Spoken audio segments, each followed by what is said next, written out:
Hi friends, welcome to my channel learn with Snehal.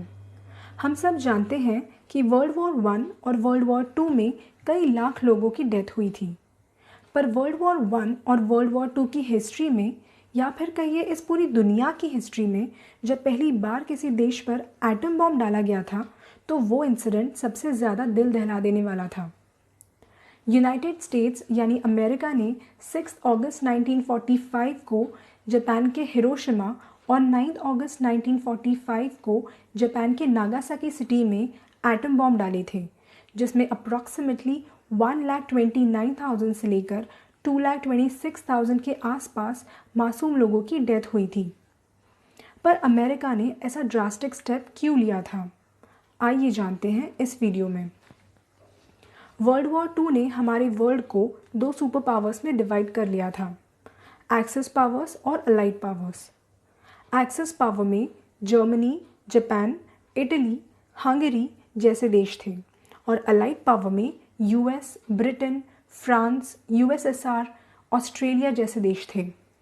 जब world war 2 के दौरान Germany के डिक्टेटर एडोल्फ हिटलर की पावर कम हो गई, तब उन्होंने अपने आप को गोली मारकर सुसाइड कर लिया। उसके बाद एक्सिस पावर्स की पावर बहुत कम हो गई, पर एक्सिस पावर के पास जापान जैसा पावरफुल देश था जो हार नहीं मान रहा था और अलाइड पावर्स के सामने सरेंडर नहीं हो रहा था। अमेरिका चाहती थी कि जापान जल्द से जल्द सरेंडर कर ले ताकि वर्ल्ड वॉर 2 ख़त्म हो जाए और लोगों की मौत ना हो। साथ ही अमेरिका को डर लग रहा था कि जापान अमेरिका पर हमला कर सकता है, जिससे उनके लोग मर सकते हैं। उन्हें ये भी लग रहा था कि जापान आसानी से हार मानने वाला नहीं है और वो आखिर तक लड़ेगा। इसीलिए उस समय के अमेरिका के प्रेसिडेंट हैरी ट्रूमन ने अपनी कंट्री के ऑफिशियल से मिलकर जापान पर एटम बॉम्ब डालने का डिसीजन लिया। उस समय एक रूल था कि न्यूक्लियर वेपन यूज़ करने के लिए किसी भी देश को दूसरे देश की परमिशन लेनी पड़ती है, और वो परमिशन अमेरिका ने यूनाइटेड किंगडम से ली थी। और फिर वो हुआ जो दुनिया में पहले कभी नहीं हुआ था। 6 अगस्त 1945 को अमेरिका ने एयरक्राफ्ट से जापान के हिरोशिमा सिटी में एटम बॉम्ब डाल दिया। उस वक्त अप्रॉक्सीमेटली 70,000 लोग मरे। उसके बाद 9 अगस्त 1945 को अमेरिका ने जापान के नागासाकी सिटी में बॉम्ब डाल दिया। उसमें भी अप्रॉक्सीमेटली 40,000 लोग मर गए। ये दोनों nuclear attacks human war history में सबसे ज़्यादा खतरनाक माने जाते हैं। इस अटैक के बाद भी बहुत लोगों की उस एटम बॉम्ब की रेडिएशन से डेथ हुई, और जो बचे उनकी बॉडी पर भी डेंजरस इफ़ेक्ट्स देखे गए।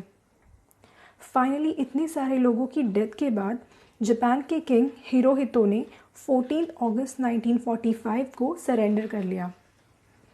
दुनिया में पहली बार किसी देश पर एटम बॉम्ब डाला गया था।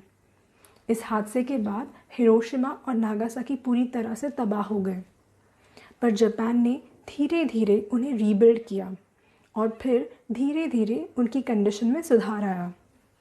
बराक ओबामा अमेरिका के पहले सिटिंग प्रेसिडेंट थे जिन्होंने पीस के लिए हिरोशिमा को मई 2016 में विज़िट किया था। कहते हैं 1945 में 85% अमेरिकन्स को लगता था कि जापान पर उनका एटम बॉम्ब डालने का डिसीजन सही था, और 2018 में 56% से भी कम अमेरिकन्स को वो डिसीजन सही लगा। वॉर से दुनिया में डिस्ट्रक्शन ही होता है, इसलिए आई होप दुनिया में पीस बनी रहे।